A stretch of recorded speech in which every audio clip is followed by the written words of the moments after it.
नमस्कार। ओम नमः शिवाय। हर हर महादेव। चलिए आज शिव पुराण के में जो श्री रुद्र संहिता है उसके प्रथम खंड का 7वां अध्याय पढ़ते हैं और इसे श्रवण करते हैं। शिव पुराण में स्पष्ट रूप से लिखा हुआ है कि सावन के महीने में शिव पुराण के जितने भी अध्याय हैं इनका कोई अध्ययन करे, इनको कोई पढ़े और सुने तो उसे शिव जी का प्रत्यक्ष रूप से आशीर्वाद मिलता है और उसका कल्याण होता है।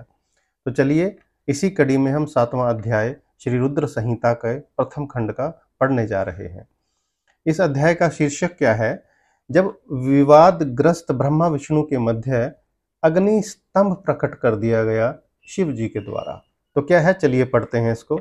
ब्रह्मा जी कहते हैं, हे देवर्षि, यानी देवर्षि जो हैं नारद मुनि, वो अपने पिता ब्रह्मा जी के पास गए थे प्रश्न पूछने के लिए कि ये देवत्व क्या है, शिवत्व क्या है, शिवत्व की महिमा मुझे जाननी है। उसी कड़ी में ब्रह्मा जी देवर्षि को यानी नारद जी को बता रहे हैं। ब्रह्मा जी कहते हैं, हे देवर्षि, जब नारायण जल में शयन करने लगे तब शिव जी की इच्छा से विष्णु की नाभि से एक बहुत बड़ा कमल प्रकट हुआ। उसमें असंख्य नालदंड थे। वह पीले रंग का था और उसकी ऊंचाई भी कई योजन थी। कमल सुंदर, अद्भुत एवं संपूर्ण तत्वों से युक्त था। वह रमणीय और पुण्य दर्शनों के योग्य था। तत्पश्चात भगवान शिव ने मुझे अपने दाहिने अंग से उत्पन्न किया। यानी ब्रह्मा जी कह रहे हैं कि भगवान शिव ने ब्रह्मा जी को अपने दाहिने अंग से उत्पन्न किया। उन महेश्वर ने अपनी माया से मोहित कर नारायण देव के नाभि कमल में मुझे डाल दिया। यानी पहले ब्रह्मा जी ने उत्पन्न किया और फिर वो जो कमल की नाभि बनाई थी उसमें डाल दिया गया और लीला पूर्वक मुझे प्रकट किया।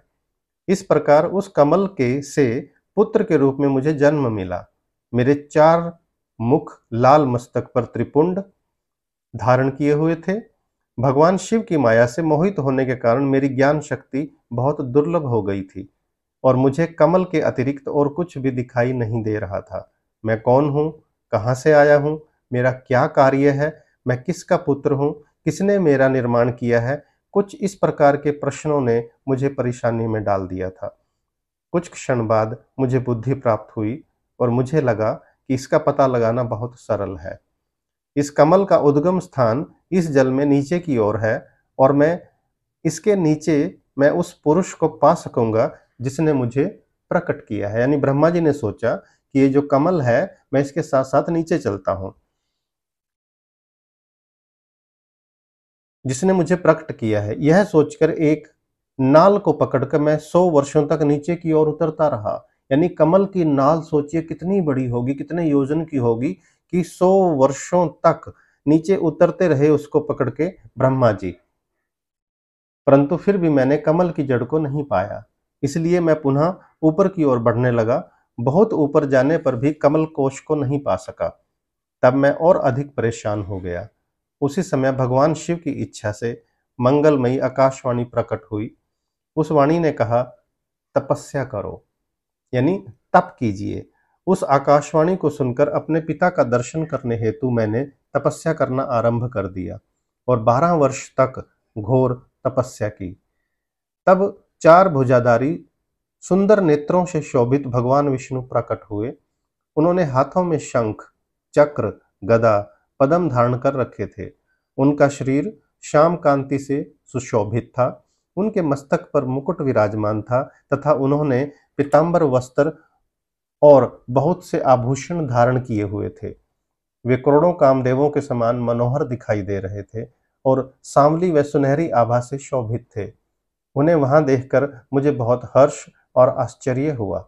भगवान शिव की लीला से हम दोनों में विवाद छिड़ गया कि हम में कौन बड़ा है। यानी समझिए विवाद किस में हुआ, ब्रह्मा जी में और भगवान विष्णु में विवाद हो गया कि उन दोनों में बड़ा कौन है।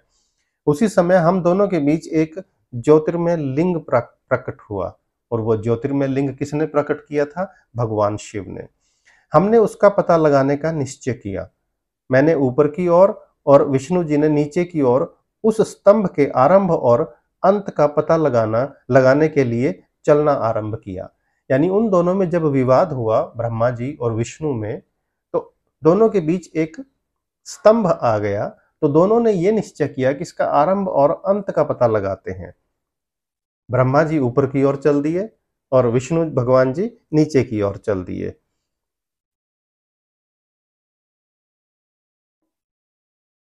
परंतु उन दोनों को स्तंभ का कोई और छोर नहीं मिला। थक कर हम दोनों अपने उसी स्थान पर आ गए। हम दोनों ही शिव जी की माया से मोहित थे। श्री हरि ने सभी ओर से परमेश्वर शिव को प्रणाम किया। ध्यान करने पर हमें कुछ ज्ञात न हो सका। तब मैंने और श्री हरि ने अपने मन को शुद्ध करते हुए अग्नि स्तंभ को प्रणाम किया, यानी जो अग्नि स्तंभ उन दोनों के मध्य आ गया था उसे प्रणाम किया। हम दोनों कहने लगे, महाप्रभु, हम आपके स्वरूप को नहीं जानते। आप जो भी हैं, हम आपको नमस्कार करते हैं। आप शीघ्र ही हमें अपने असली रूप में दर्शन दें।